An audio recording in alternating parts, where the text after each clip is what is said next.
teach my students, dental students, not residents. Also, this is what I use in my practice 90% of the time. Now, Martin will talk about BT race, which are 3 files. He uses that in his practice most of the time, so that's why we do it, and we're going to segment it so you guys really have an understanding of each system. We have plenty of time where we'll do each system on blocks, on teeth, and things like that. Again, it depends on what your comfort level is. BT race is a little more challenging because that 35 no taper file, you sort of have to know how to use that thing. Otherwise, it can be complicated, so it's a little hard to teach. Again, that's why I don't teach it to my dental students. Again, novices have a little trouble picking up on that. You guys, I think, will pick it up pretty easily because you have some experience. But again, BT race, I will talk about BioRace today. Some of this is going to be a little redundant, what he talked about taper and things, but I want to make sure you understand taper. That's really important. It's taken me the last 5 years to sort of figure out flexibility, taper, da-da-da-da-da. So, again, you've seen this before. We don't compromise on apical size right now. So 35, probably a minimum.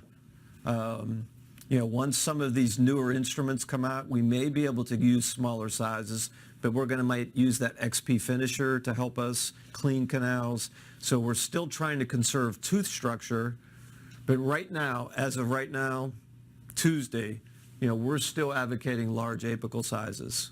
And you saw sort of the pictures of canal sizes and things like that. So again, a size 25 looks fantastic on a radiograph. But is it enough in a buccal lingual direction to really clean, debride, scale a canal? We talked about biofilms yesterday. So that's the rationale for these large apical sizes. And again, staying centered in the tooth is important. This system does that to the most extent. It doesn't transport canals very much. So again, it's a safe way to treat these at large apical sizes. Smaller taper, more flexibility. So again, I showed you the one case where I may not use a 3504. I might use a 3502 or a 35 parallel if I have a severe curve. So we have to think about what we're doing sort of one step ahead like chest. I don't want to stick a 3504 taper in a severely curved canal because what's going to happen to it? Probably separate. So again, understanding taper and sizes I think is real important. Smaller taper, we still haven't changed our apical size. Smaller taper, our file's more flexible now, right? Even smaller taper, more flexible. Not going to discuss a lot of this, but again, the larger the taper, the stiffer the file. I used to think rotary, when rotary came out, I love Pro Taper. Nice big wide file, it's never going to break. But again, it's not flexible either. So what Pro Taper tip size? What's the F1 finisher tip size? Is maybe a 30, right? 25 or 30. Is that an appropriate apical size? Probably not. Again, just another graph to show you these sort of different files, how flexible they are. Twisted files, that's a Cybron product, right? BioRace or race files. Again, this is sort of the metallurgy, how files are made. Those of us that are old enough, Profile, the old Profile files, very poor cutters, very inefficient files. You sort of had to press on them, step on them, use a lot of force, run at 3,000 or 300 RPM. Again, not a very efficient file. That's the file I started off when rotaries came into fashion. Still on the market, I think. People will use that in their systems, but not a very efficient cutter. Pro Taper, race files, very sharp, very efficient. You heard him mention yesterday a little bit about high-speed cutting. That's what we're looking for, 600 RPM, which is a high-speed cut, surgical cut, very efficient things. And you'll get a feel for that when we start working, on the hands-on part of this. They're very efficient files. I will talk about how we hold handpieces. the handpiece should almost fall out of your hand when we're doing this technique. Your little finger should be guiding the file, and the file should be doing all the work. A few slides from now, you can use the BioErase files 4 times. So if you're doing 4 molars with 4 canals, then you can do 16 canals if you want. That's been proven to be pretty safe before you start separating files. When you start doing enough endodontics, after 2 uses, you'll notice they become dull. Sterilization, use sodium hypochlorite dulls these things. In my practice, in the school, we use them twice. And then we send them to the sim lab for demonstration and hands-on and things like that. Certainly, you can use these more than once. But again, the efficiency goes way down after 2 times. Again, when you do enough of these, the second time you'll notice you have to start pushing. And again, when you push on these things, only bad things can happen. Ledge, separated file, things like that. So I want more efficient cutters. So after 2 times, I get rid of them. And I think that's their practice here as well. Twice, then they get rid of them. Which company makes these race files? Brasseler. So again, you saw this case yesterday. Again, nothing fancy. I'm sort of proud of it. Maybe that's the only molar I've ever done. You don't know. But again, we have to figure out the taper. Again, I don't want to stick an 04 taper file in that curved canal.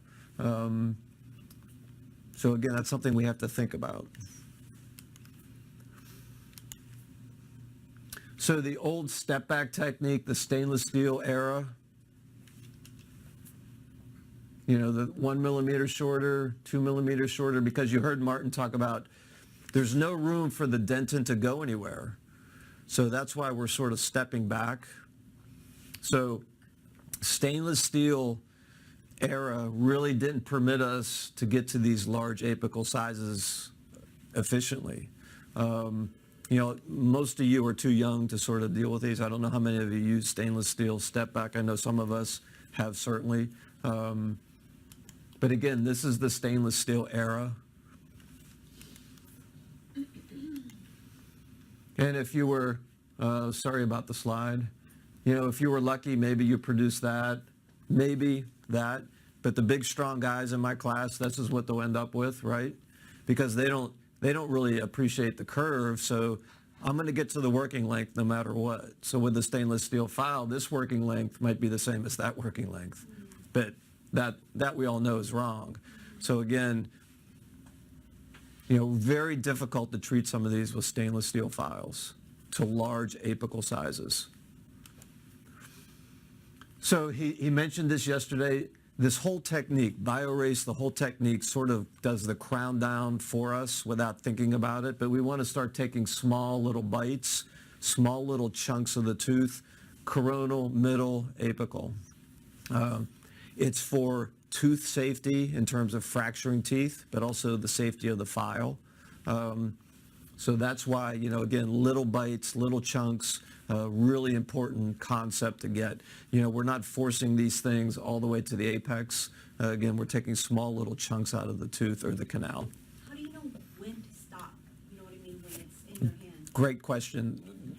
Basically, I'm going to give you a formula that says, okay, I'm going to sort of do, we can call it PECs, insertions, whatever you want. But really the way I teach it, the way Brasseler told me to teach it, the way he has taught me, you do 4 taps, 1, 2, 3, 4. You want to use as much force as it takes to move that file, maybe a millimeter each time. So it's not very much force at all. So it's tap, tap, tap, tap, you're done with that file. And the next file then should go to length or even farther apically. So again, we'll talk a little bit more when I show the technique. But again, this is the beautiful part. You can turn your brains off now because it's really a technician doing the work. It's all technical stuff now. And again, when I can do this stuff, you all can do it because it's a mindless, I don't know, did we talk about, who was yelling at me about mindless yesterday? Anyway, because I used the term mindless. That was you. Roy, were you? No, I was never good. Okay. But I call it HUP proof. You know, if I can do it, anybody can do it. And again, now my students can do it. And again, they have no experience. They come in and do nice root canals in an hour and a half. Unheard of, I'm jealous. right? So again, it's just dealing with different tapers, cutting different parts of the canal. And again, we can get these large apical sizes now because of technology. Nickel titanium, rotary instrumentation has allowed us to do this. Again, I don't think he showed this yesterday, but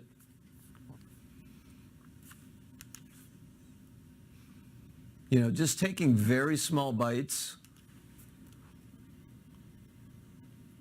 very safe for the instrument, very safe for the tooth. This is an O2 taper you would think is safe, but you get this total engagement all the way along, or an O8 file like the greater taper files, or if you're using Schilder's method, you know, trying to get these big tapers, you know, what happens when I try to put a large taper file in a tooth?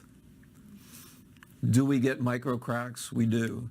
Now, in all fairness, we don't know, all systems will cause micro cracks. So I'm talking about BioRace, there's micro cracks. Wave 1, there's micro cracks. ProTaper, we don't know what the long-term effects of these are, because a lot of the studies are done on dry teeth, and you see how dry teeth are. We don't know, but it could be a problem. So again, in all fairness, all these systems will cause this problem. And here's just, again, but this is a dry tooth, so is it applicable? Maybe, I don't know. But if we're doing stuff like this, what's the long-term effect, if you will? We don't know. So again, taking those little small bites might protect the tooth from this happening, maybe. This is what reciprocal files, wave 1, so it's just going back and forth. Look at where the debris comes out. So reciprocation actually pushes sludge out the apex. So post-operatively, that could be a problem. And then it'll show rotary actually pulls stuff back out of the tooth. You saw when he was wiping the stuff off of his file yesterday, he's pulling that out of the tooth.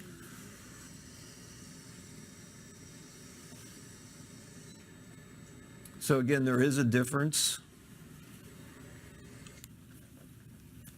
He talked about this yesterday, so I won't spend too much time. We're worried about cyclic fatigue or torsional fatigue. So cyclic fatigue is like holding a coat hanger in one spot and just keep doing this. So to avoid files separating from that, you have to keep the file moving, not spinning, but moving it up and down in the canal. If you keep it in one spot, guess what's going to happen? It's going to break. Tip lock occurs when it catches and the file starts to unwind. So again, we use a sharp file at a higher speed. Again, what's ProTaper is still 300 RPM. Whoever uses ProTaper. We're at 600 RPM, or he's using 900 RPM. Very fast, sharp. Again, I don't want to spend too much time because he talked about this yesterday. This is applicable for everything that we teach. Higher speed, sharper instruments, and keeping the file moving, not stationary in the tooth.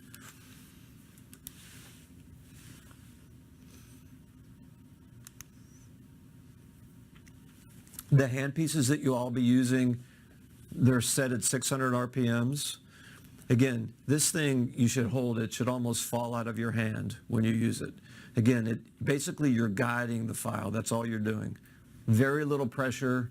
Again, the file does all the work. Because the minute you start pushing on these things, bad things happen. Bad things. So again, it's a finesse sport. Everything's finesse now. So RACE stands for reamers with alternating cutting edges. You know, we got fancy and put bio in front of it. Okay, same file, same instrument. The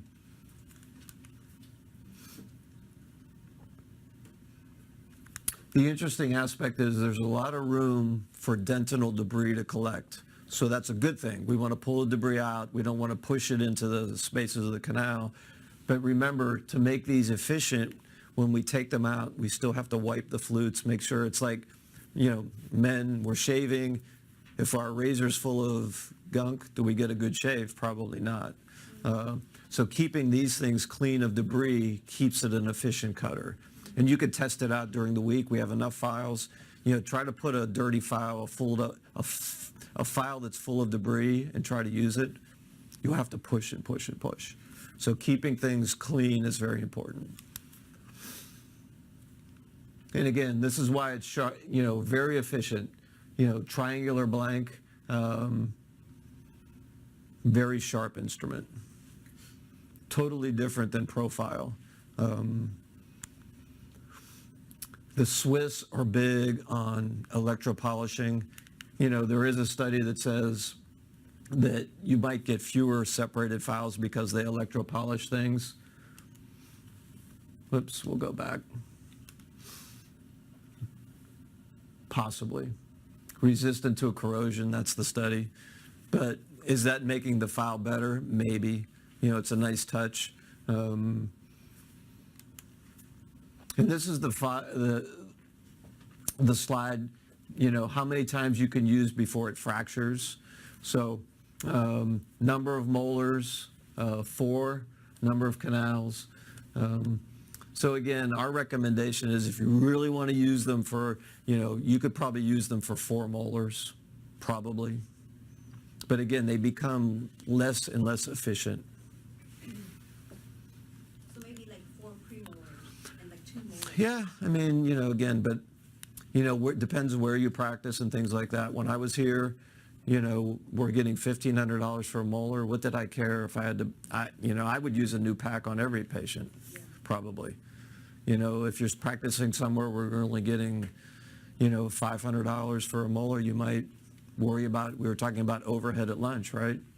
Maybe that's an issue. We get a lot of people from overseas that, people from Brazil, they don't get very much for a root canal, but yet they're having to pay a lot for the instruments and things like that. So they're more attuned to things like that. Americans, you practice in California, Los Angeles, what are you getting for a molar? $2,000.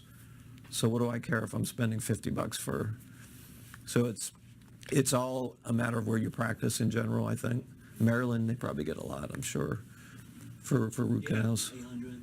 Yeah. That's not much. Salt Lake, we get probably $750 or something, so it's not, but Philadelphia, they get a lot. New York, I'm sure they get a lot, so. So this is the setup. Again, he went through this a little bit yesterday. We'll talk a bit about it right now. The BR0, we have the word for it, bro. You want to call it the bro, that's fine. But again, 2508 taper, orifice opener, that's why it's a BR0. It does not go to length. Again, it's just used to open the orifice. We talked about using Gates Glidden yesterday. Available if you want, but again, it's redundant. I don't really have Gates in the office anymore. That's the first file you'll use. Again, you ask how deep does it go? How far does it go? This particular file will go to where you feel resistance. When it starts feeling tight, then I stop using it. I might use it more in a brushing stroke then. Again, I want to change that orifice so I get more straight line access, and that's all. I don't force it. If it goes 4 millimeters, fine. If it goes 6 millimeters, fine. It may only go 2 millimeters. That's all. Excuse me. Some of endodontist takes the Gates Glidden and cuts the sharp end and they use it. Some of them do that because there's a whole procedure, and a lot of them do that to retrieve broken instruments. So they're cutting the sharp, a Gates Glidden, they basically remove the sharp tip, and then they use it to get down to a broken instrument if it's relatively straight. Then you have this wide area that you can see under a microscope where that instrument is. They call it staging. So that's what, at least in my thinking, that's, Gary Carr in California was a big proponent of cutting the gates going down to the separated instrument, then you can use ultrasonics To remove it. to remove it. You cannot use it to prepare light. I wouldn't. I showed you that slide yesterday on how you can perforate that concavity on the mesial root. So gates, I think, are pretty dangerous, especially with the technology we have nowadays. If you're going to use a Gates Glidden burr, I would use it the first 2 millimeters of the canal, and that's it. That's all I would use it. Again, trying to get all the way to the apex or mid-root with the gates, I think it's disastrous. Which number you are going to use? Like 4? When I was using them, I was using 2, 3, and 4. Ones are a little small because they can break. 2, 3, and 4 I would use, but again, first 2 millimeters of the canal, that's it. And they bend so easily, you know what I mean? Like, Yeah, I mean, you can't do a lot with them, especially with the stuff we have nowadays. Again, some of, the older guys here, it was very helpful initially, but now it's just something extra, and I don't need extra in my life. So the BR1, 2, and 3 are our next files. So again, we've talked about building your own systems. The only file that you can't buy outside of Brasseler is this one, but you can get a 1506 from people, right? So what's the difference going to be between that taper? Probably not much. So again, we don't necessarily push Brasseler stuff. Again, I use this because I love it. It's simple. It's the simplest thing I've used in my practice lifetime. But you can get a 1506 from Cybron and Dentsply. BR2 is a 2504. 2506 for the BR3. Now that's the one he talked about a little bit yesterday. That's the only really different taper here, and I'll tell you what the reason is for that. It's basically a blending file. It's going to blend, you've got a 05, 04, it's going to make a nice smooth taper. So that's really the only purpose for that file. So it really smooths your preparation out at that point. And I'll talk a little bit more about the BR3 in a second. and then all these go to length. After the BR0, they all go to length, yes. And then the 3504, 4004. And that gets you through a lot of the canals. Mesials of lower molars, facials of upper molars, bicuspids. When we have larger canals, we have, well, I'll talk about that in a second.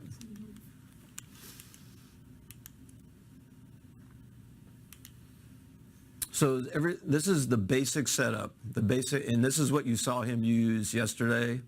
And you can buy these separately. Again, when I order them for my practice and for the students, I order the setup, and they come in one pack. We put them in a sponge and use them that way. How much is a pack? Retail, probably $50 some. Basically the same price as what Pro Taper would cost for a pack. And I mean, that's the thing. They're price-wise, it's really not much difference. So for these files, do we have to use the handpiece of the BioRace too, right? Mm-mm. Oh, no? Because he's using a different handpiece. You just have to get the settings right. So 600 RPMs, and then there's a recommended torque setting that you can set torque on your handpieces. And I think he gave you all the wrong number. It's 600 RPMs and 2.2 Newton centimeters. But when we talk to the reps, can we, They can tell you that too. okay. So again, your experience with these, that'll change your torque level. Torque's basically an auto reverse. So if you start pushing on them, it'll sort of auto reverse out. I don't even use torque.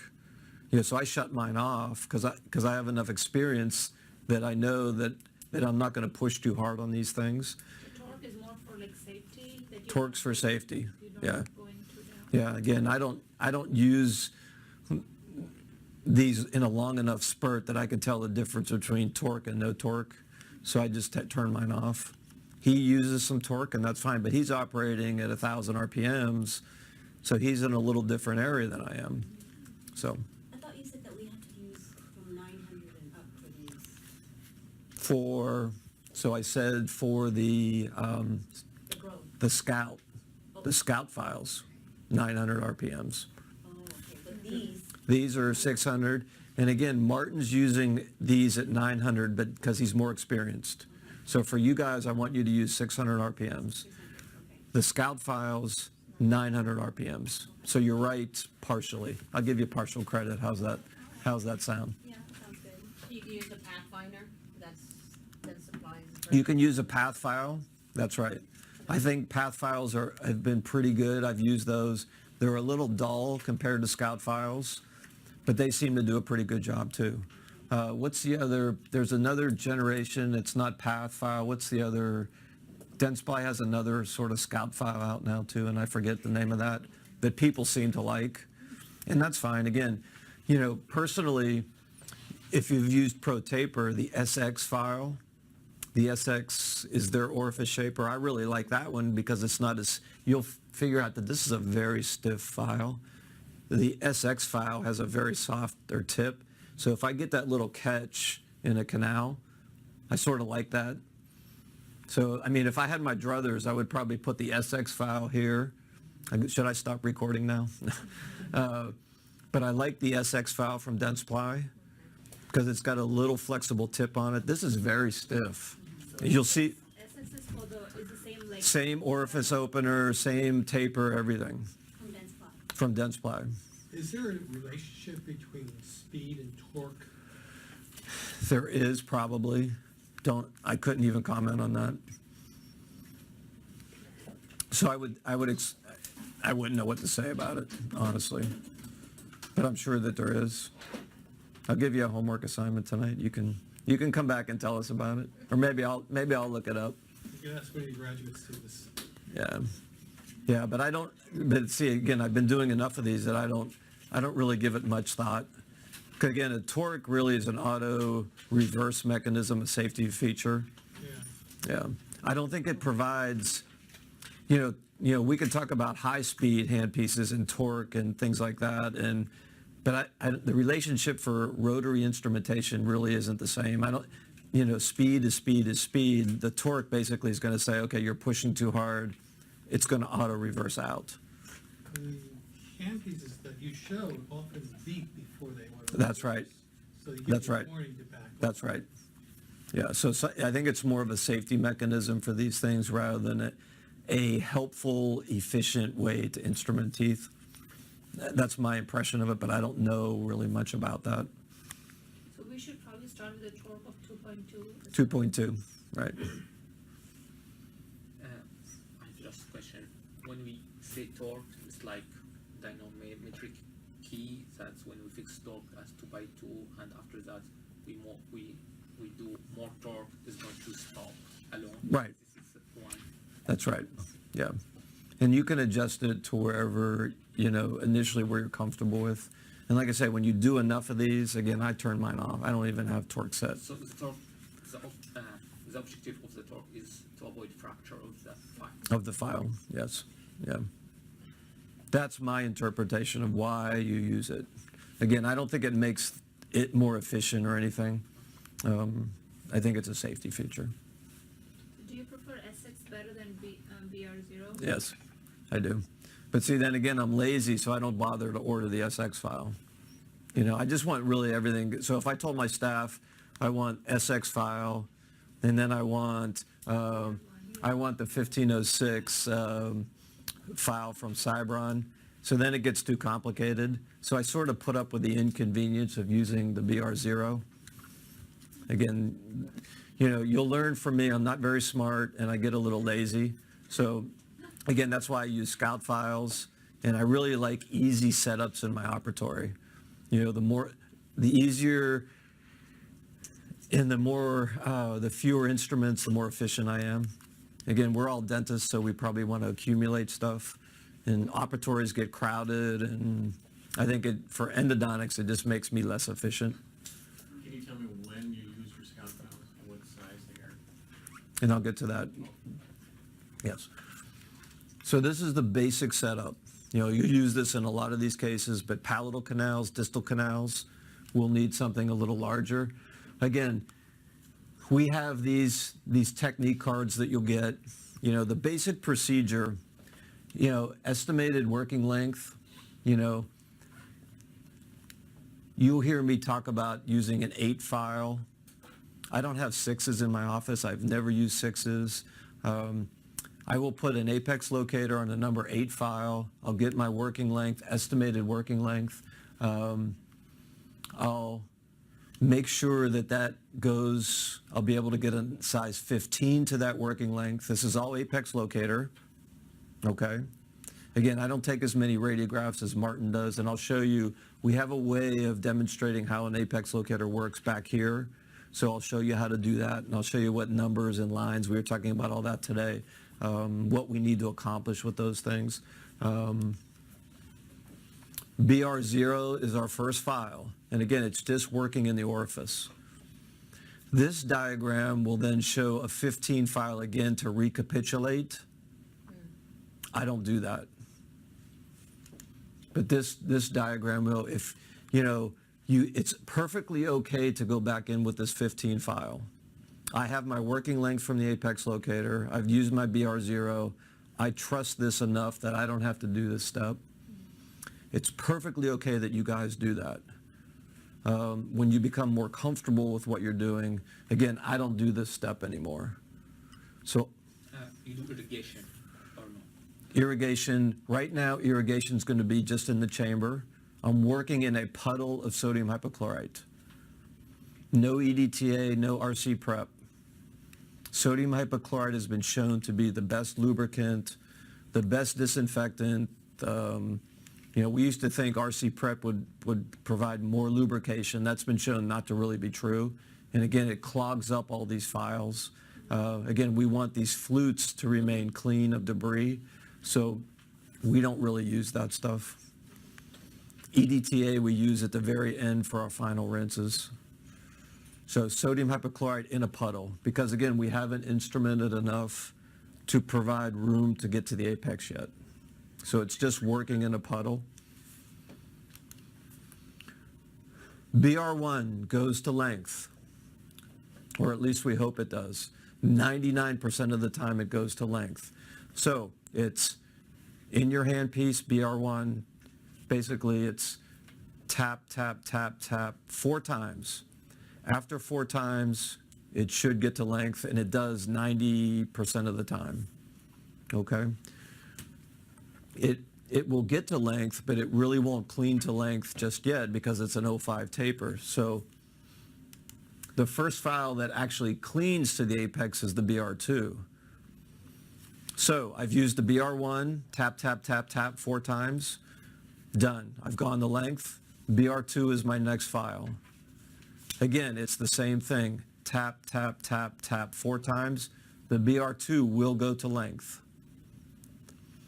So now we've instrumented apex, coronal 2/3.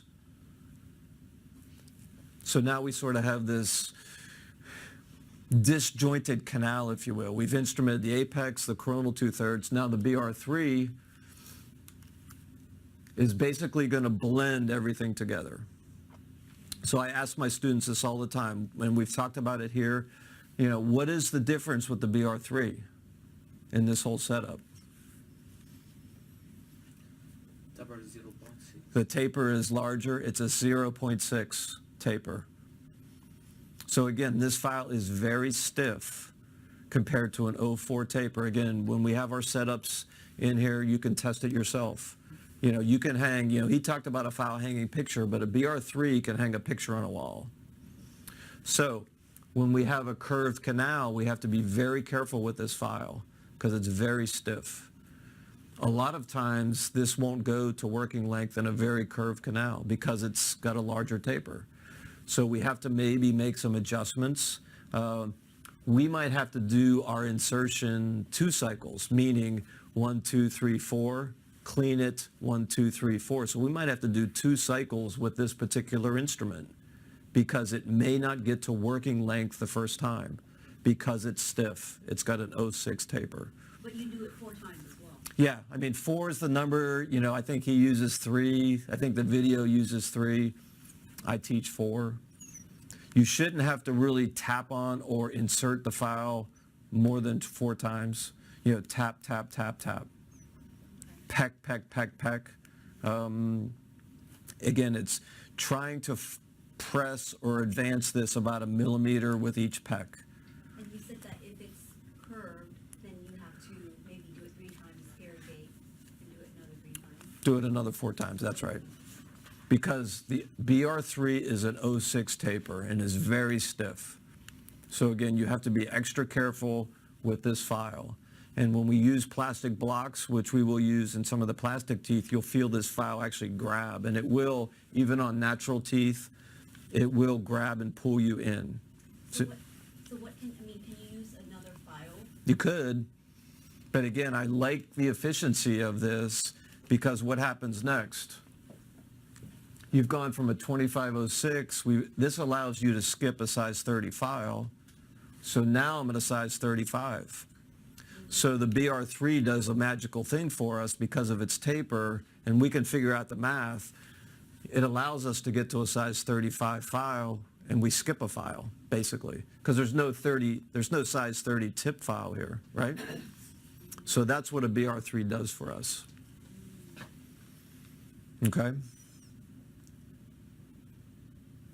And go ahead. It's just going to relieve the pressure on the coronal tooth there. That's right. And again, it's all about taking little small bites, and it relieves the pressure of the previous file. So that's all about taking these small bites, making it safe for the next file, and that's why you can replace this. But for our purposes right now, there's not really a need to do that.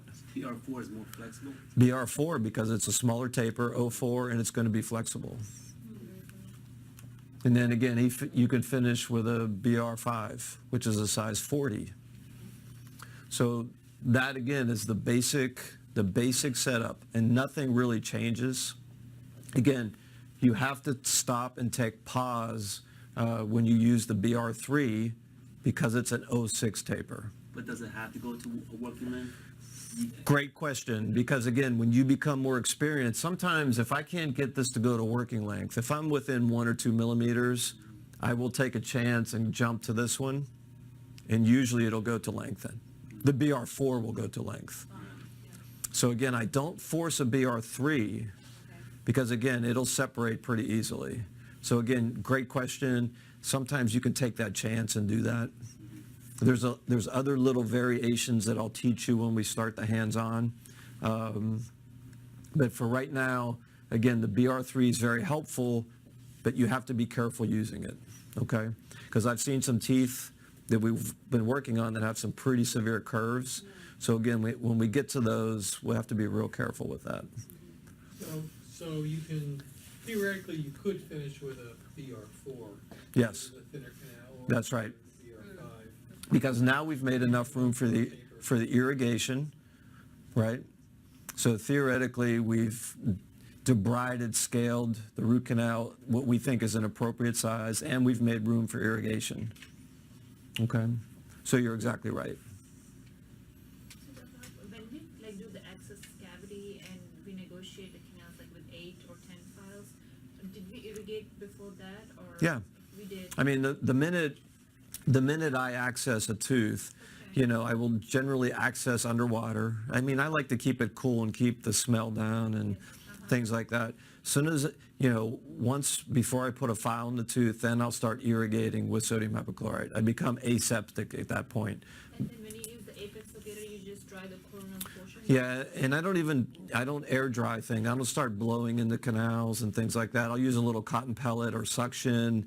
Again, the chamber should be relatively dry. The canals can be wet. Okay. So, but again, I really want to be aseptic. Those air water lines that we use, guess what's in them? No matter how well your staff cleans, right, biofilms. So again, I don't blow air or water into my preps. I get real compulsive about that stuff. Students want to come in and just blow air water into these things. Just stop. Because again, you're probably blowing microbes in there. Is it a factor? I don't know, but why take the chance? And then I think it'll show exactly what this will look like. And again, this is what I tried to get him to show you guys yesterday, but this is where the flutes fill up. So again, the BR1 goes to length, but look at it, it's not really cutting anything. The BR2 starts cutting to length. The BR3 really blends both of those shapes. And then the BR4 and 5. And I'm going to talk a little bit more about this when I show you the actual diagrams and pictures of teeth. Because what we've done now, again, this is all technical stuff. We've engineered our apex. We've talked about that seat, that sort of canal with a matrix band, if you will. So our obturation is going to be very efficient now.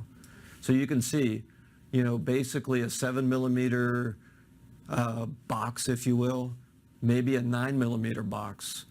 So very tight fit, really efficient for the obturation system that we use. Bioceramic, single cone, hydraulic condensation, whatever you want to call it. We try not to use single cone. It has a negative connotation.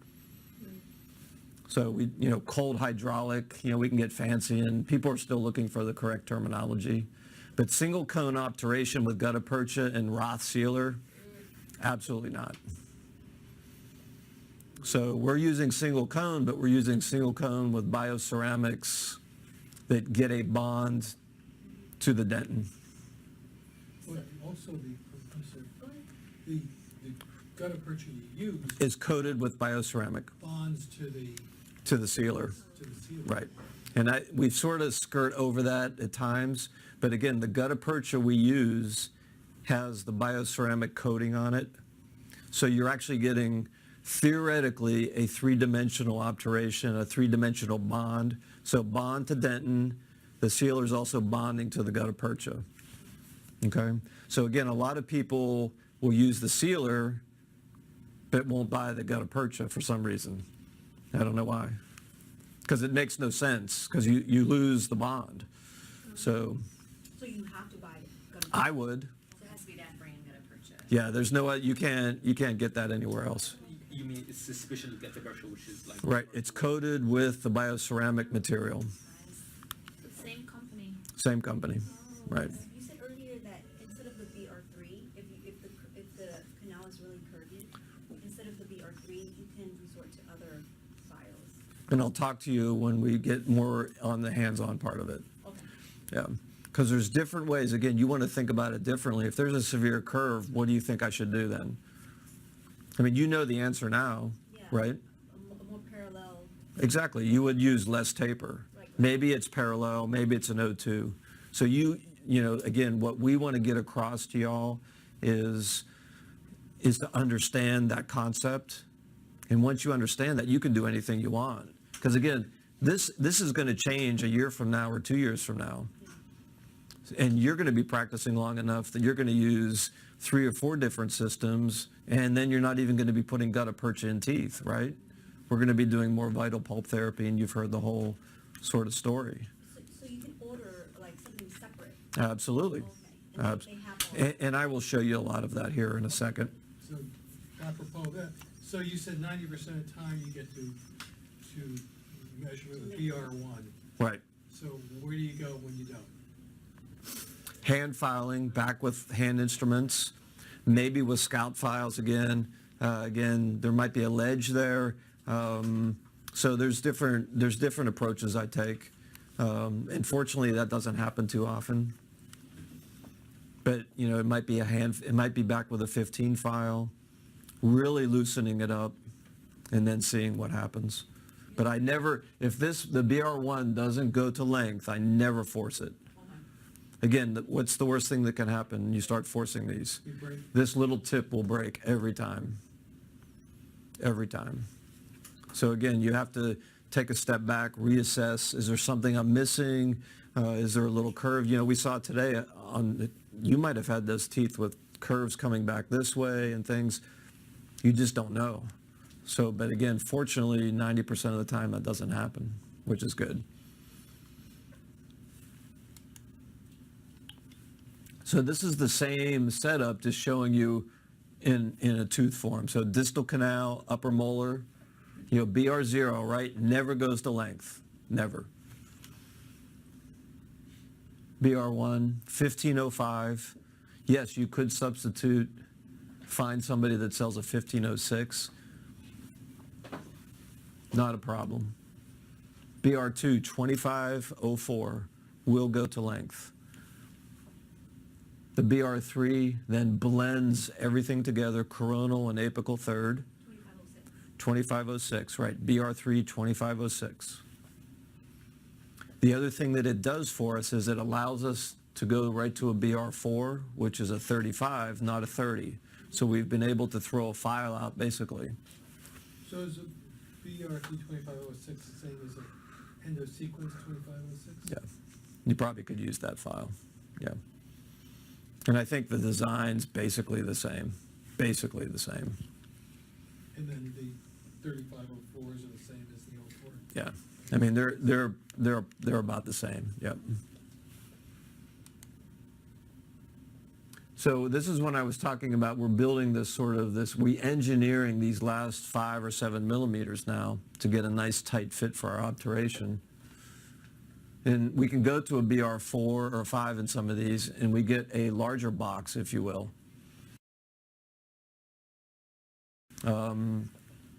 For me, it doesn't hurt to go to a size 40. I mean, if it feels the BR4 is loose, why not go to a 40? It's not going to hurt anything. For larger canals, these are available. So BR6 is a 50, so palatal canals. But remember, the 60-02, the BR7 is an 02 taper. If we go 04, it's too stiff. Also, an 04 taper and a 60 might take away too much tooth structure as well.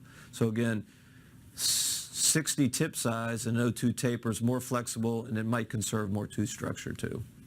Again, very appropriate for distal canals, lower molars, palatal canals, upper molars. Very appropriate.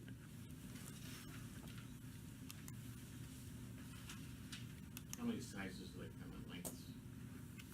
21s and 25s. 31 length files basically aren't really BioRace. They're a race file that's a 31 millimeter file. So, and they come in 2504, 3004, 3504, and 4004, basically. So that's that setup. So 21 millimeters for this, 25 millimeters for this, which usually is enough. Occasionally we get the K9 that's 27 millimeters. I never see those, but you guys might. I mean, I don't get K9s, so it's there's something wrong when I see a K9 on my schedule. Either it's 32 millimeters or the patient is sort of not yes, I like that, special. Again, I'm being filmed, so I have to be careful. So, or both, right? Again, so I don't see K9s on my schedule, but there are longer instruments. But generally, this is what the setup. What cone would you use to fill 60? Great question. You know, I will typically try in like a 5504 and see how that fits. I might have to use a 5004 and maybe cut it. You know, so there might have to be some adjustment. A 6004 is probably not going to fit, obviously. So there might be some adjustment that you need to do with a 55 or a 50 cone. When you don't have a corresponding cone for each. No, because remember the 60, the BR7's an 02 taper, and all the gutta perches an 04 taper. So a flaw in the system, right? Shoot me, right? Wait, Doc, so what do you do when that happens?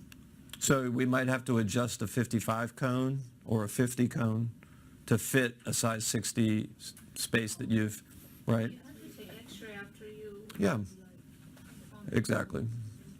So that's what you would have to do. The Pro Taper system do have the corresponding cones, right? Don't You can get corresponding cones for those, Pro Taper. for, you know, the F1, F2, F3, right? Right. But people like John West use non-standardized cones, and they just do it that way. So, I mean, there's different variations, and again, you know, it takes a little practice when you get into some of these weird situations. But again, as we talk about here, you know, you don't change or get, you know, excited about the 1% of the time that things happen. You know, 90% of the time, this will all fit, and you don't really have to worry about stuff like that. When we get into some of the hands-on, we can talk more about these variations, and that's fine. So again, the BR3 tells us a little information. It might not go to length, or it might, and then we can just go right to our series, no problems. But let's say it's 3 or 4 millimeters short, the BR3. So what do? And we all know the answer to this now. We might have to go to maybe a smaller taper. There might be a curve that's coming back out towards us we can't see. So we have to think about, why is the BR3 short? So again, we don't want to force this file. We have to take a step back and maybe make a change in how we proceed. Again, how often do I use these O2 taper files? Very infrequently. Very infrequently. And when we do hands-on, if somebody will remind me, I'll talk about a little bit of a variation on how to use these. It's a very subtle change that you can make in the system that may solve a lot of the problems. But so just remind me, somebody make a note and just, kick me in the rear end and we'll talk about it. So those are, BR4C is BR4 curve for curve canals, C curve canals. But again, O2, the thing I want you to get is O2 taper, more flexible. That's really the only thing you should take home from this.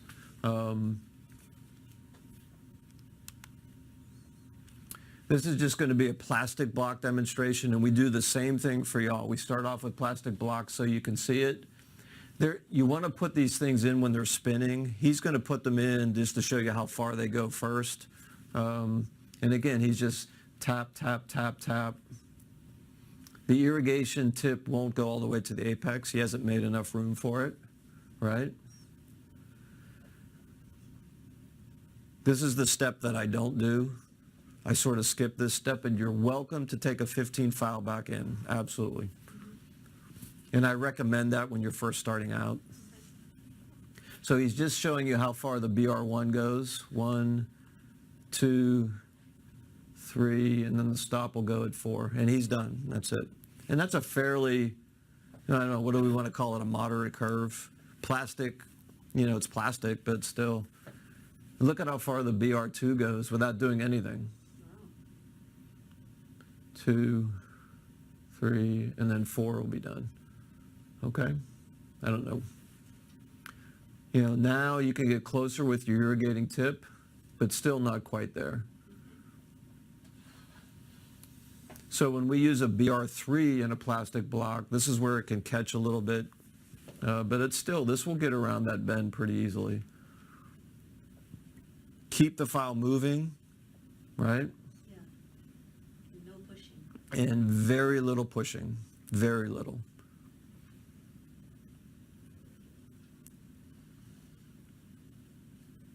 And then this will almost go to length without doing anything.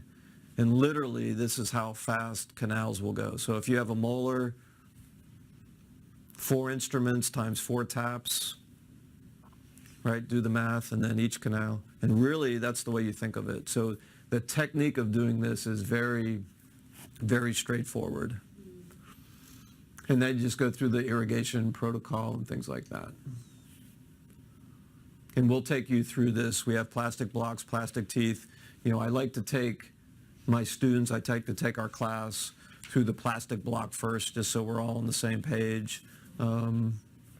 They just want to show you here, we do not use any condensers or anything. They just want to show how tight this fit is. So you don't use lateral condensation or anything. So it's sort of confusing why they put that in the video.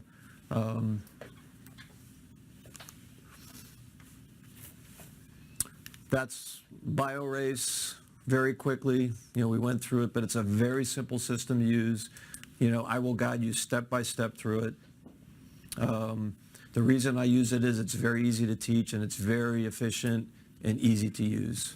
Do you use, after you heat it, you cut the tip of the gutter percher off? Right? Do you use the condenser to condense? Yes, and just it's cold, vertically condensing right in the center of that gutta percha mass, and that's all. That's it. Gutta percha cones, they said it's 0.04 paste. Right. And do they have a different apical sizes too, or they have just they're one size? Yeah, but it's each, so again, Small, medium? no, it's all to the last file size. So there's a 3504, Okay. 4004, but in our office here and at school, I think we don't keep anything smaller than a 30, because I always instrument to a 35. Every once in a while, if there's a curved canal, I might have to use a 30, but we don't have 25s, we don't have 20s, we don't have 15s. So they come in this table like 35 for 4 or 4? Right, and that's it. But I don't keep any small sizes whatsoever. And what is that company, Dr. Bioceramics, is it the Bressler too? Yeah, Okay. but there are different, like, what's the European, there's a lot of companies now that are sort of selling this stuff. You have to be real careful. They talk about being bioceramics, but are they truly bioceramics? Like MTA Angelus is another root canal filling, but what they do is they sprinkle some MTA in there, so it's not really a bioceramic. It's like Ketac silver. They thought that was the greatest thing since sliced bread. What did they do? They sprinkled some silver in Ketac cement. It didn't do anything magical. So you have to be careful when you're buying this stuff that it is a true bioceramic. iRoot is Canadian, maybe, European. There's different, in Europe you get different connotations of this product. So Just one question in my head that before there is like period where the implant are covered by hydroxyapatite. right. Is it going to do the same? Are we going to go in the same problem with gutta percha covered with Yes, you're going to, so on that side of the obturation, you're going to get that same setting reaction. as the implant covered with hydroxyapatite like did failure with the time because That's a good question. We've been, the long-term studies we have of this are 5 years. It looks to be pretty prominent. We don't have really long-term studies with this stuff. 10, 15 years. We don't have long-term studies with this. So do we know the answer to that? We think we do, that it's not going to be an issue. But we don't know, truthfully. The truthful answer is we don't know yet. But it certainly, at this point, is better than what we've had. There's no question in my mind. We've been putting rubber in a tooth that shrinks if we heat it and cool it, and we're putting sealer that washes away. When we talk about bioceramics later on this week, we'll show you pictures of old obturations and things like that. So it's a good question, and we don't necessarily know the answers long term. We think we do, and we think we like to know the answer, but we truly don't. So a lot of questions have come up about scout files. So you saw him use a few of those yesterday. I'll go over some sizes and things like that. And again, I'm very lazy, so I like to use scout files a lot. They speed things up for me. I don't have to instrument with hand files very much. Again, it's an expense that you would add to your procedure because these are single use, no 4 or 5 uses. Very delicate instruments run at high speed, so you cannot use these please don't use them twice. 900. These are 900 RPMs. So again, we've all seen this, especially the older guys here, right? Our bracket tables sometimes get full of files. Right? That one. So this is what you saw him use yesterday. Calcified canals, right? 1002, 1004, 1006, but they're all size 10 at the tip.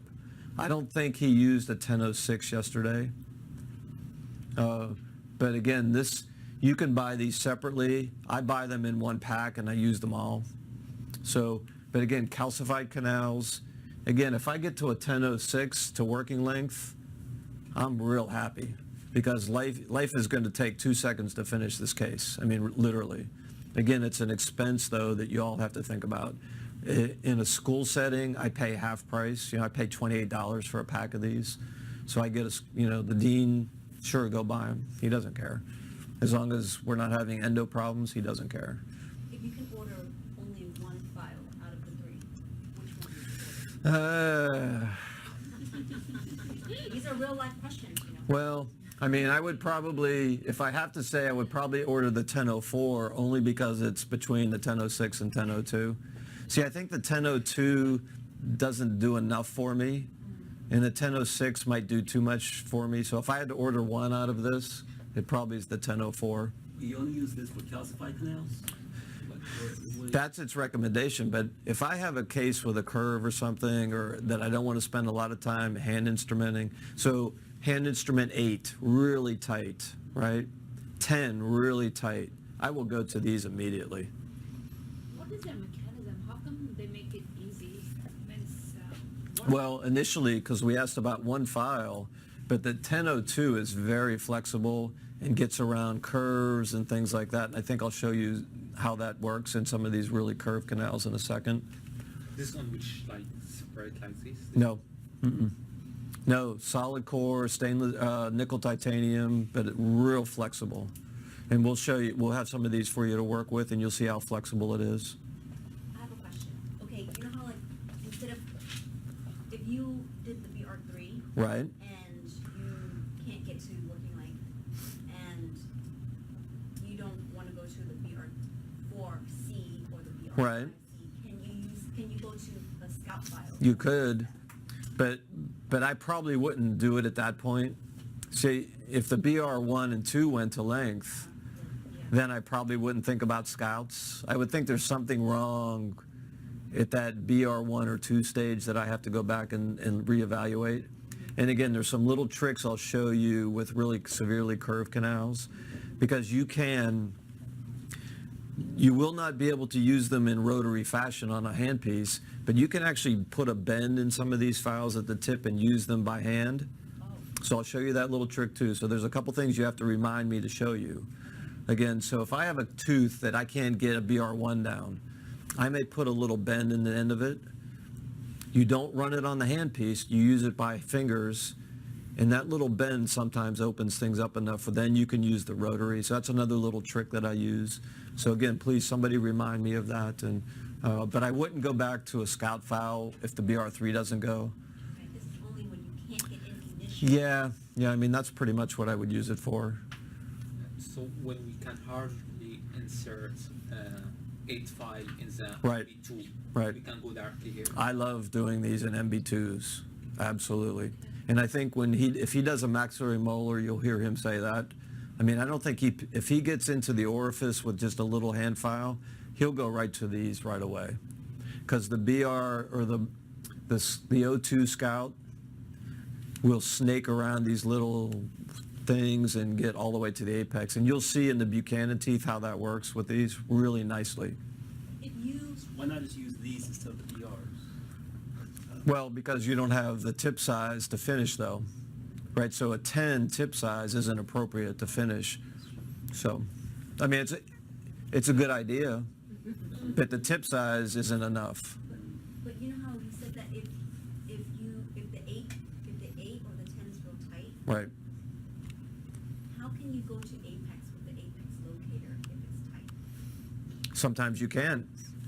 So then you might have to, we talked about early crown down today with some of you. So I might have to estimate the working length without the apex locator and sort of work my way to the apex. And again, that's getting rid of some of the debris coronally so I can get to the apex. Okay? You're exactly right. If I can't get patency, if I can't get out at the apex, my apex locator may not work. Exactly. Maybe I'll take a radiograph, maybe I'll estimate the length, because I don't really care. If I put a size 15 through the apex, I don't care. Mrs. Jones is going to be a little tender and sensitive, but she's not going to have severe post-op pain. So again, I use, we know, a lower premolar is going to be 21 millimeters. Okay, so that's what I'm shooting for, basically. And then I want to try to get patency. I may use these files. Even if I put this file through the apex, I don't care. I mean, I care, but it's not going to affect the outcome of the treatment at all. I mean, it's a great question. But so sometimes you have to think outside. See, I can give you black and white, but then we have to say, what if? And that's a good question. Because again, we get sort of locked. Oh my God, I can't get to the apex. What do I do? I mean, you can email me. I may not answer it right away because I may be in clinic or something, but you can email me. But again, those are the things that are important to think about. Because again, this is all technical stuff, but you have to be able to sort of think on your feet and say, okay, what am I going to do now? So the other interesting part of this, and I'm not sure that he used these yesterday, we have severely curved. So part of the Scout setup, you can get 1502 and 2002, right?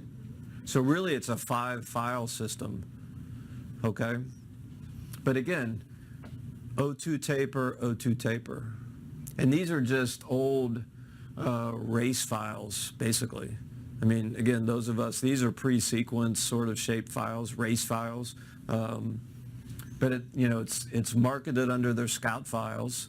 And again, we can use some of these for really curved canals now. So if I can get a 20 file around this bend, I'm pretty happy. So then I might go to the 35 no taper file to finish this one, right? So we have to think outside the box a little bit to achieve the goal that we want. You gotta be really stocked with like all these files too. Well, I mean, but again, these you may use once in a while. Again, I'm lazy, so I use them more than most people. Again, the BR6 and 7, you may not use that much. So again, a lot of these, the BR4C and 5C, you may not use a lot of. Again, 90% of the time, you don't need any of these things except the basic setup.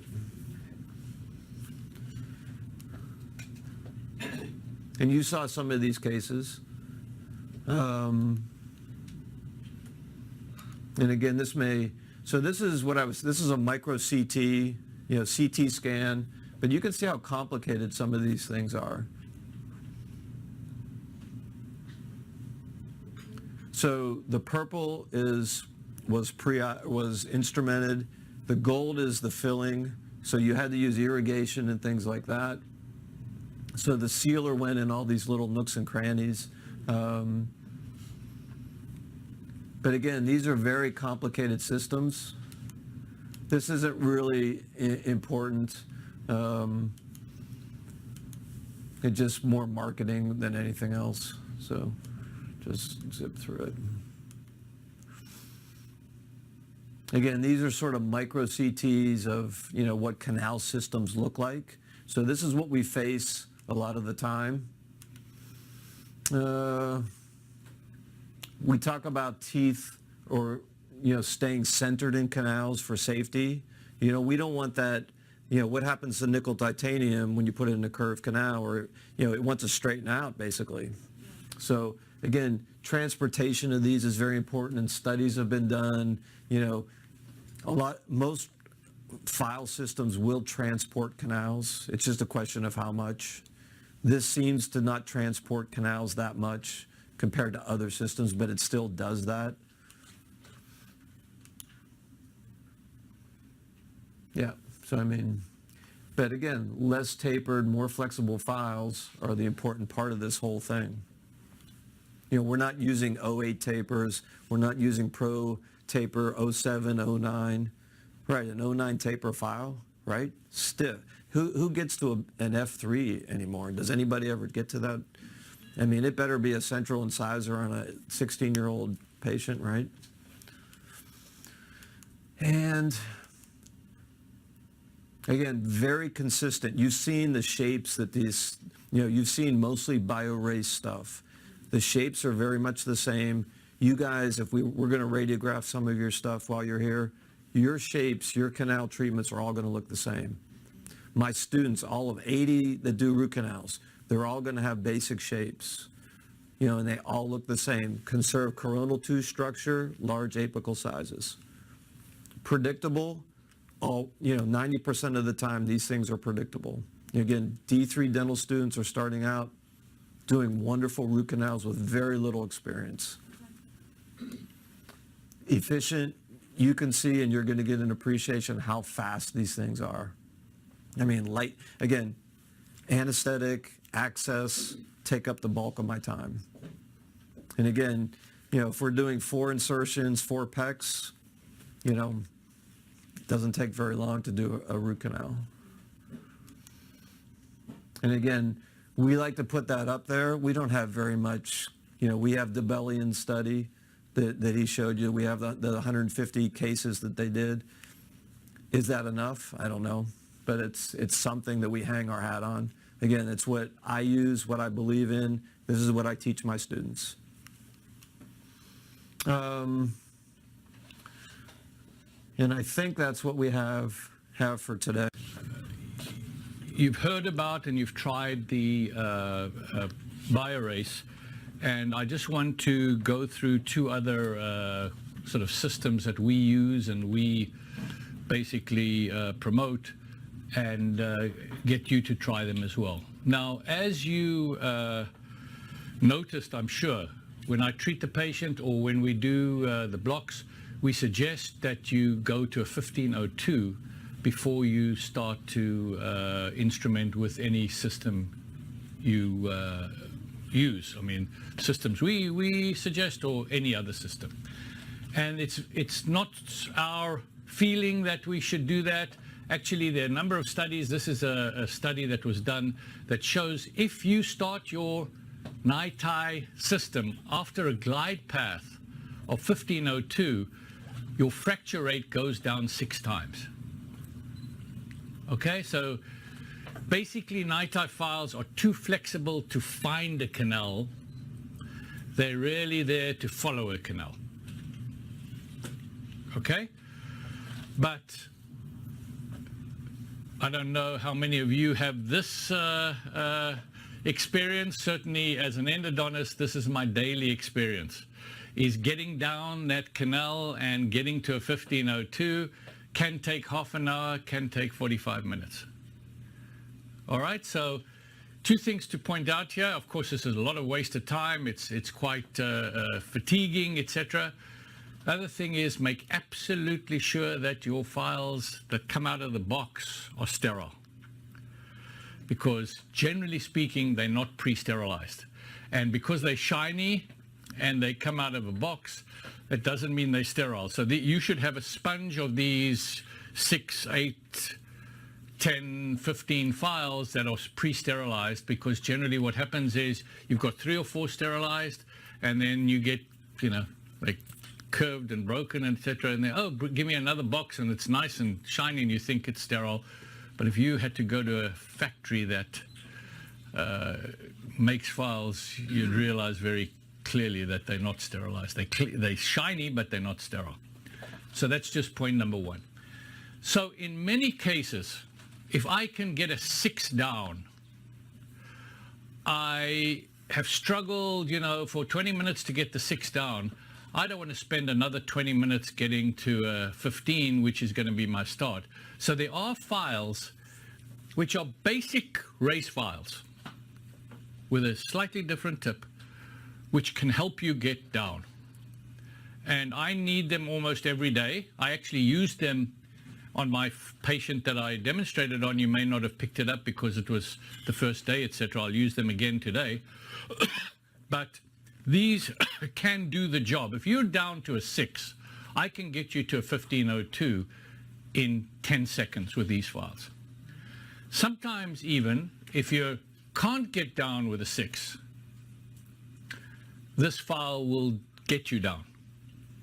But I'd like to get to a 6, right? So sometimes when I'm just about, if I didn't have these files available and I'm just about to give up, I say, I'm going to use these files. What's the worst that can happen?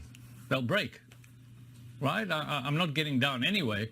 And I would say, from a clinical perspective, non-scientific, 7 out of 10 times they get me down. So these are very, very good. Again, you can't use them more than once. Relatively speaking, they're extremely expensive. So I would use them only for special cases, but be careful, they're addictive. So it's like your cell phone that you used to, when you originally bought it 15 years ago, it was for emergencies only. And now I notice the audience, everyone's checking their cell phone, and your data, which was very expensive, was going to be used very carefully, Now everyone uses their data and runs out of data by the 15th of the month, et cetera, et cetera. So these are sort of the same, have the same addictive quality. How much are they? I don't know. You'd have to find out. Two types. The basic one is a 1002. Right, so that's your 10 file on a handpiece.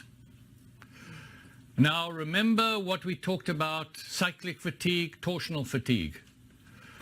If you're going to use these files and you're not prepared to go at 900 RPM, please don't use them because they're going to break. And what it means is this file, you can wave it in the air and it's so flexible, it'll wave. But, so that means cyclic fatigue is not really a major factor, but of course it's a very fragile file, so if the tip catches, it breaks. So you need to go at a high speed to make sure that that tip does not catch. Okay, so 800, 900, when you start to get to the bigger ones, you can decrease the speed because they're not as fragile. But I never tell people, use file 1 at 900, use file 2 at 600, use file 3 at 450, because no one's going to change it. So if you're going to have to choose speed. And just, the rules that we talked about last time, don't leave the file in one place and keep it moving, et cetera, et cetera. Okay? So this is a set of files that changes tip size, but the taper stays 02. So these files are very, very good for extremely curved canals, right? Because the taper maintains the flexibility, right? You also have 1002, 1004, and 1006, which is actually the start of the BT race system.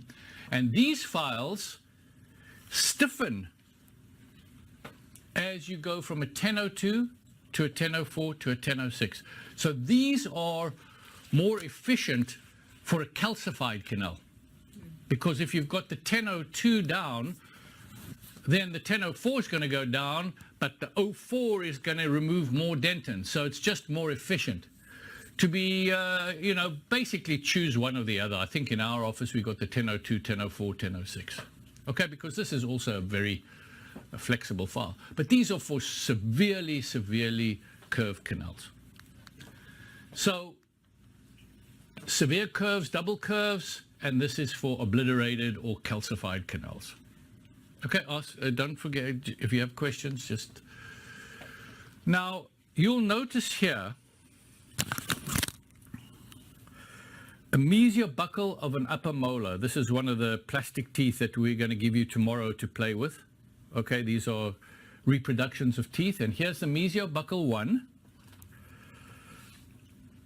and mesial buccal 2.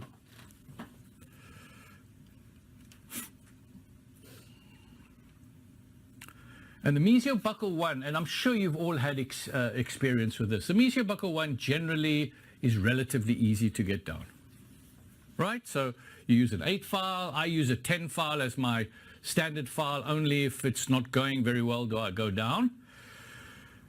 And then the mesial buccal 2, which you'll see in a minute,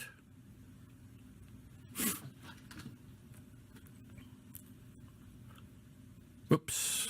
That was not what you were supposed to see. I'm sorry.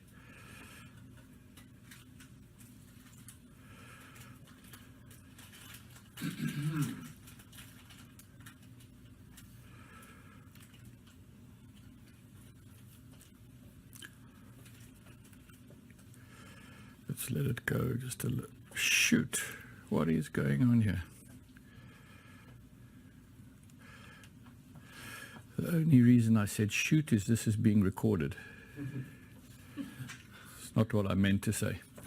The mesial buccal 2, how many of you have had experience, and I hear this all the time, it's calcified at 3 millimeters, right? I got in 3 millimeters and then it was calcified, it was this, it was that. It's not calcified. You've started to ledge, okay? And the reason is, the mesial buccal 2 has a very, very high curve. So when you put it in, unless you've pre-curved your instrument and you can sort of twiddle it around that curvature, or you come in from a very, very palatal approach and minimize that curve, but also your axis cavity has to minimize that curve, you come in from the wrong angle and you hit the wall about 3 or 4 millimeters short.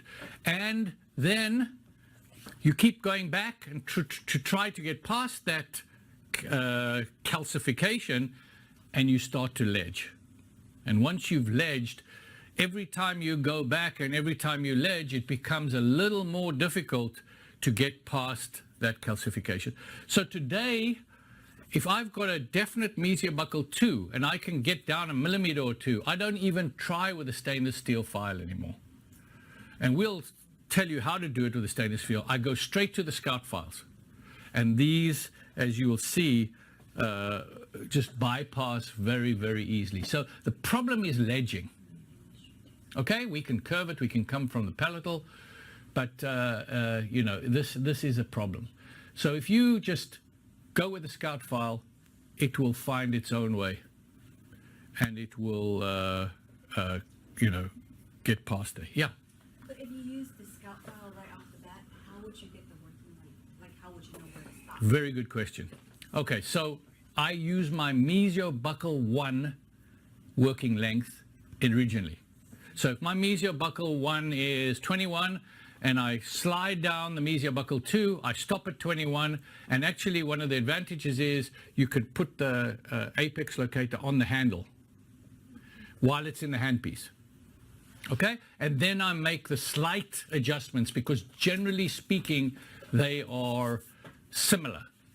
Now, one thing you've just got to be a little bit aware of is this file will have no problem if the two canals join, right? And it'll have no problem joining and then going to your correct working length. So it'll go around the curvature, and they both at 21. Now I start instrumenting. You saw this on the case that I had on Monday.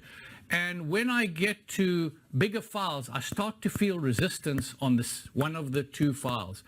You've got to have in your mind, these may be joining, particularly Mesio Buckle 1 and Mesio Buckle 2. If they join and you start to get to a, 25, 30, 35, that second canal file can break. So generally when you start to feel that touching, back off, as I did on Monday, then you take the radiograph and confirm, I still complete it because I'm pretty sure the canals join, and then you verify it with the radiograph, or you use two files, as you could put one file in and the other and see if it blocks, put the other file in and see if it blocks. But when you treat canals that join, you've got to choose one of them to be the longer canal and choose the other one to join it. Don't try and get both of them to the length, because that kink in the file is something that makes a file very, very easy to break. Okay? So this sort of masks that a little bit because it's so flexible. It'll go around that second curvature and you won't even know that second curvature is there. So you just got to keep it in the back of your mind. Okay? Any questions?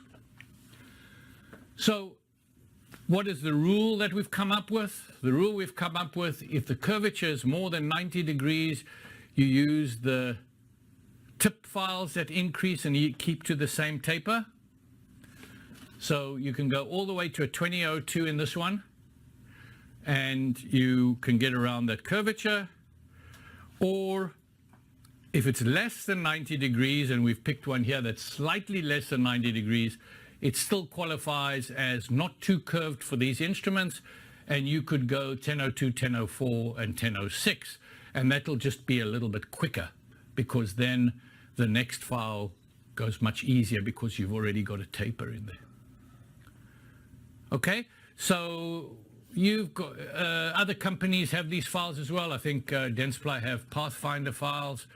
I could show you research claiming that this file keeps the curvature a little better than the Pathfinder file. I'm sure the Dentsply people have research that shows that theirs is better. The problem with research today is they're so industry driven. But these are very, very good files, and you should, even in a general office, have a couple of sets of them just for those special cases. But just remember the speed. And they will very, very rarely break, no more than your normal NiTi files, if you use them at the right speed. Dentsply, you run it at the same speed? No, Dentsply's are at 350. They've got a bigger taper, right? Generally, Dentsply's systems are all set for the vertical condensation technique, so it's big taper. So we're much less of a taper to maintain the thickness of the wall, etc., etc. Okay, so the next file system, and this file system again was developed by Debellion and myself, and it was, I must be absolutely honest, in reaction to the industry, which is getting less and less and less files. So we've got BioRace, which is our workhorse. We absolutely love it. But people are telling us, the other company, you can do it in 4 files and 3 files and 2 files. Now there's 1 file. And the argument of biology goes so far with a lot of dentists. Not many people are prepared to spend a week in a course. They spend, 3 hours in a course, and they basically, what should I use? And of course, 1 file is much more attractive than 6 files.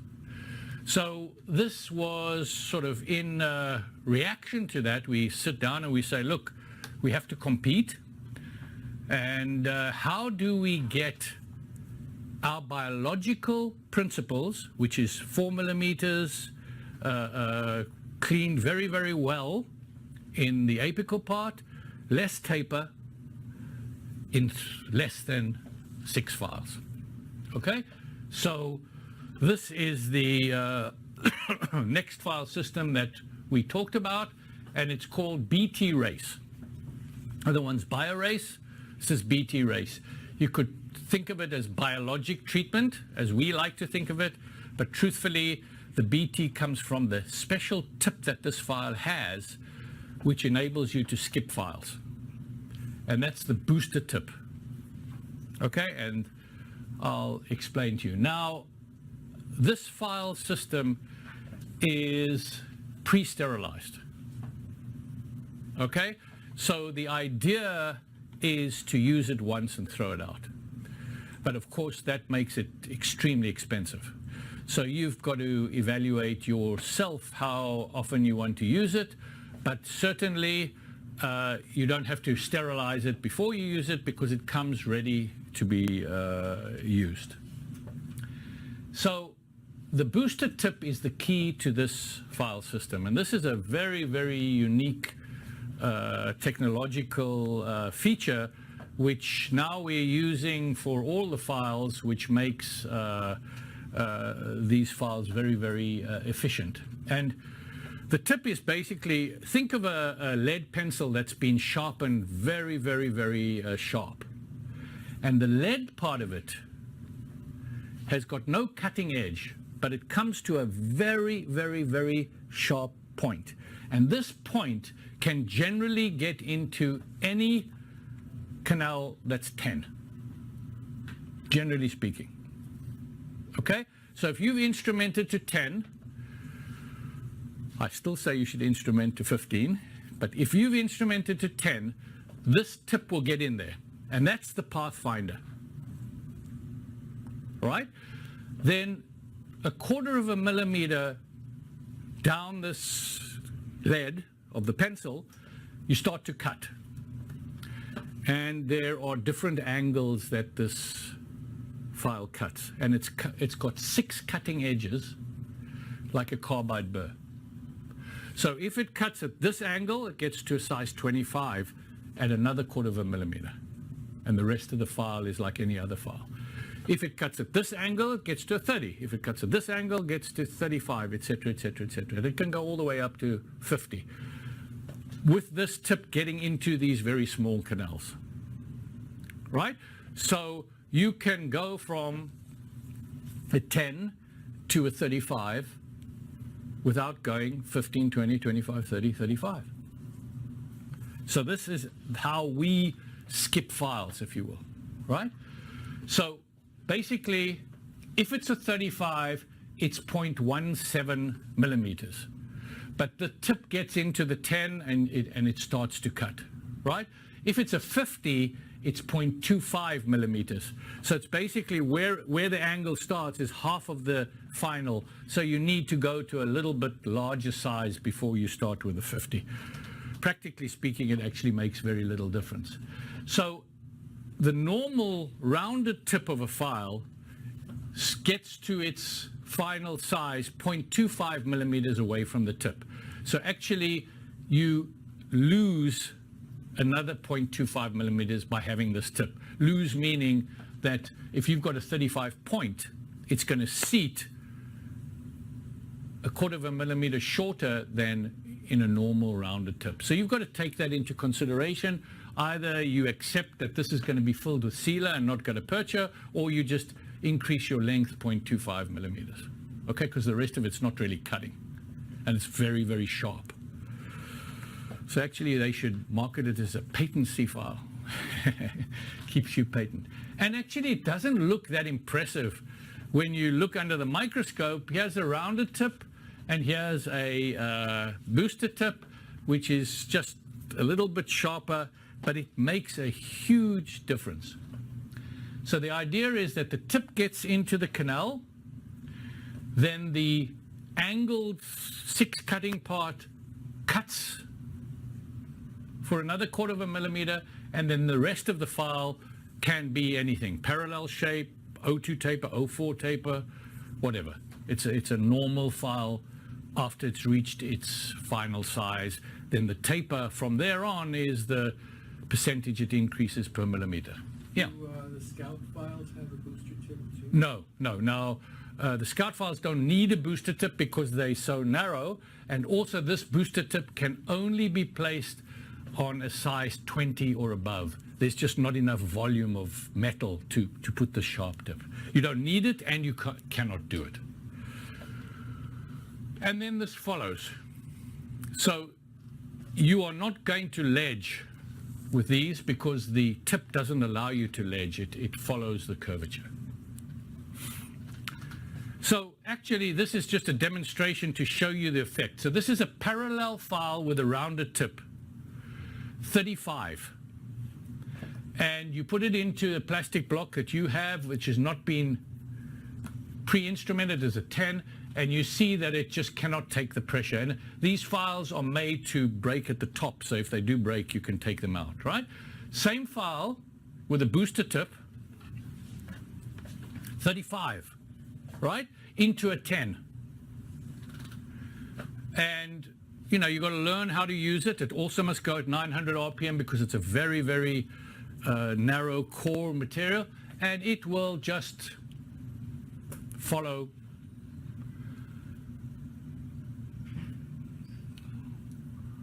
And if this was a circle, it would follow the circle, right?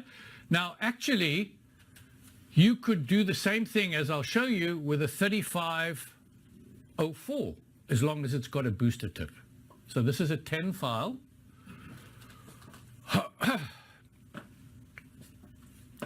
And because of the booster tip, this will follow the canal. You've got to irrigate a little bit more because one of our enemies in instrumentation is debris. And the debris, if it's got nowhere to go, creates a tremendous amount of pressure. And you can then put your gutta-percha point in and you're done. So you can do it in one file, but we don't suggest you do it in one file. In fact, we don't sell these files individually because you're going to break the root. Remember the point I made before about the third, and the difference in pressure on the plastic block if you do it in one file versus 3 files? So we really, even though from a selling point of view, it would be much better to say, oh, we've got a one-file system. We know from the research that these one-file systems are very, very bad for the root, and you get these microfractures that become macrofractures and could jeopardize the functional success of the tooth. So we don't sell it like that. Now, you saw the third file I showed when I showed the patient, that one that squiggled and vibrated, that you can use in one file because it's hollow. And because it's hollow, the debris goes centrally and doesn't push out, so it doesn't cause any pressure on the root. So that file will be available from September, and then you can do it in one file after a 10. Okay? So what is the treatment? Your first file, after you've got to the 15 or the 1004, right, is a 1006. So actually it's the last file of the Scout series, right, 1006. And if you've got to a 15, the 1006 is actually cutting the coronal half of the canal only. Okay, because of the 15 and the fact that you start at a 10, it's going to cut the coronal part. And generally what I do with this file is it goes at 900, or I use 1,000, and I basically brushing buccolingually until it works its way down to the working length. So in this is equivalent to the BR0, because it's the orifice shaper, but it's a little bit more accurate because the working length tells you where to cut. It's not just 1, 2, 3, and every one of us do a different pressure. So this is basically the scouting file and is the third file of the scouting series. This is the key and very unique file in this series. This is a parallel file, 35, with a booster tip. Now, if you're working on a plastic block or a very narrow canal that the 10 has had to work quite hard for, then this file will passively go in there and stop 4 millimeters short of your working length. That's just math. A 1006 gets to a 35 after 4 millimeters. Right? So everything above that clears the way for a parallel file. Right? So you put it in and it stops 4 millimeters short. You retract it, and now you put it at 900 and you're going to move it in until it gets to your working length. So actually what you've done now is you've done the coronal, you've done the apical, and the middle is still parallel. Now we don't have gutta-percha points of that shape yet, maybe we will one day, but the advantage is you're already at a 35, your irrigating needle can get to your working length, you can already start to have an active antibacterial effect, etc. after the second file. And then we can use the third file in these tight canals. Remember, we're still on this biologic story, a 3504, which is just going to basically join the coronal to the apical and shape it so that a point can go in and and create the hydraulics for the sealer, etc., etc. Okay, if it's a bigger canal, and I'll show you that in a minute, then you would go to the 40. If it's an even bigger canal, you can go to the 50. And actually you can jump to the 40 and jump to the 50 if you want to, or you could just continue until you get to the 40 and the 50. So you've got the 4004 with a booster tip and you've got the 5004 with a booster tip. So basically you're doing the BioRace from a biological point of view. It's just in less files. Okay? Make sense? Everyone, any questions? So, a little more conservative, because actually the 1006 has the largest diameter at the 12 millimeter mark, which is, most canals are 12, 14 millimeters length. So at the 12 millimeter mark, here you've got 0.86 diameter. If we take the BR3 or any 2506, you've got a 1.15 diameter. So it's slightly more conservative than the BioRace. I don't take this too seriously because remember we're brushing and the canal is not exactly round. Maybe it's very relevant in a narrow mesiobuccal canal, but in a distal it really is not that important. But it is more conservative. So this is basically the system. You get to a 15 by any means you can.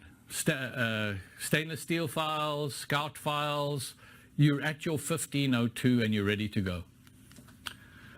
And that's the reason we're using the 15. I have a question. Sure. 2 slides back when you were comparing the diameter. Yes. Yeah, means how can you compare a 1006 with 2506?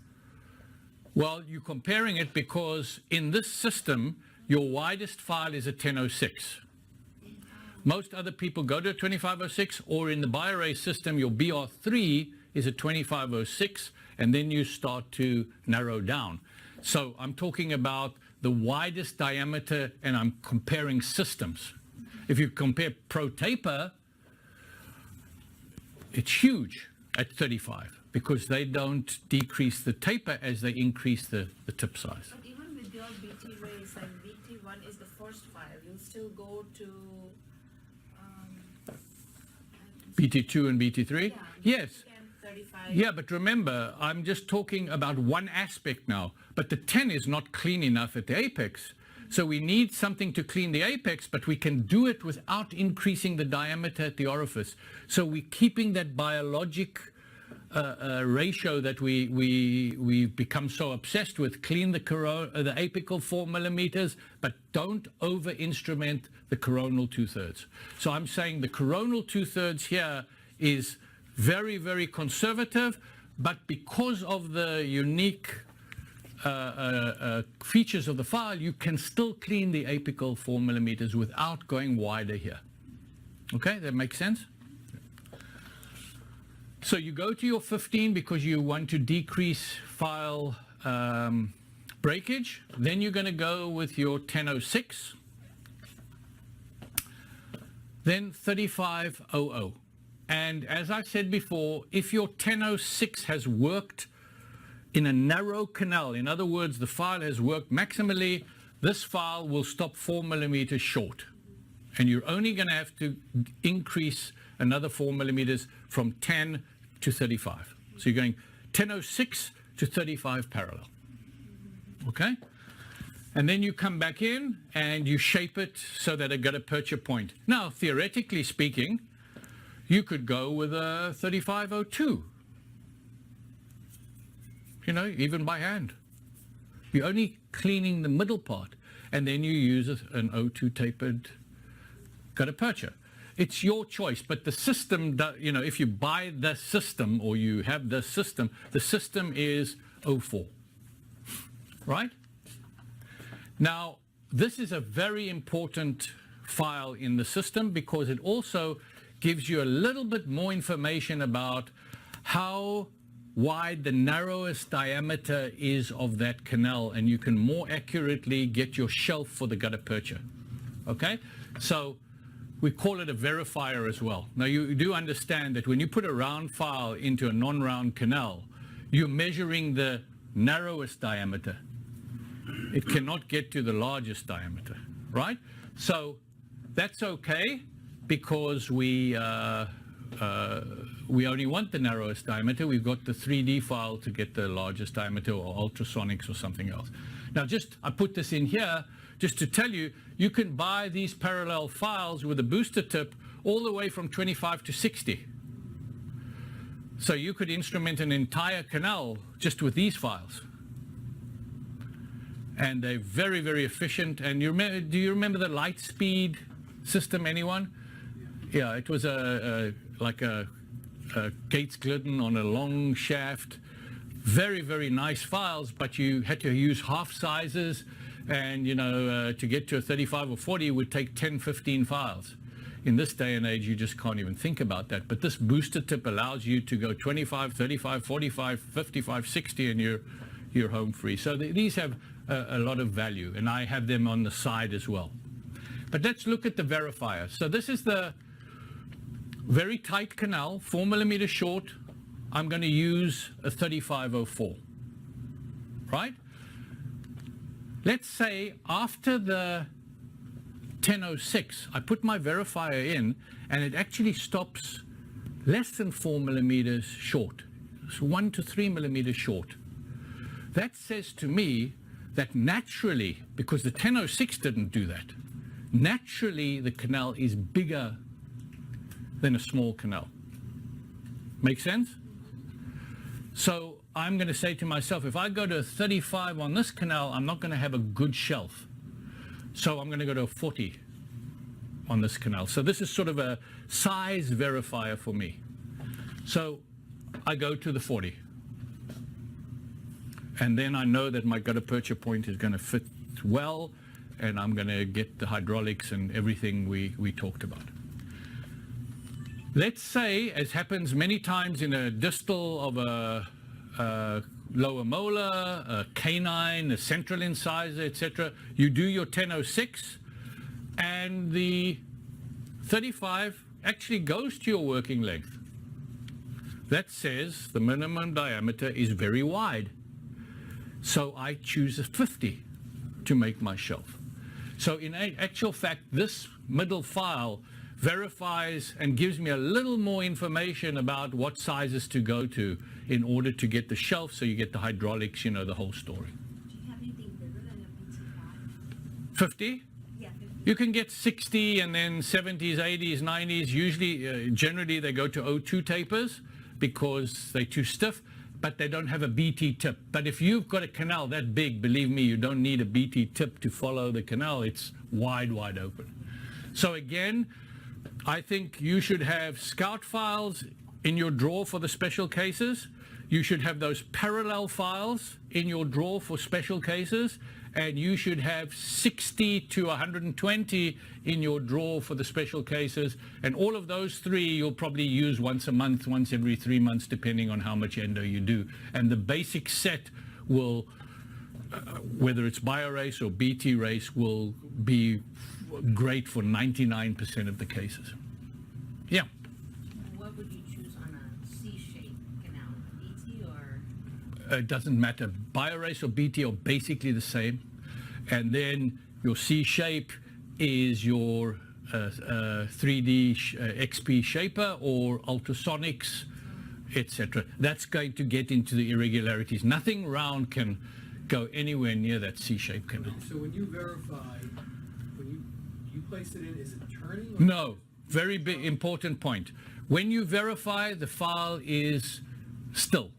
So it's basically put it in, see where it stops, retract it, start to spin it, and then go. You must never start to spin it while it's wedged, because that's going to cause torsional fatigue. And then, so now you're 4 millimeters short, for argument's sake. Now you work it up. Yeah. Yes. Yeah. So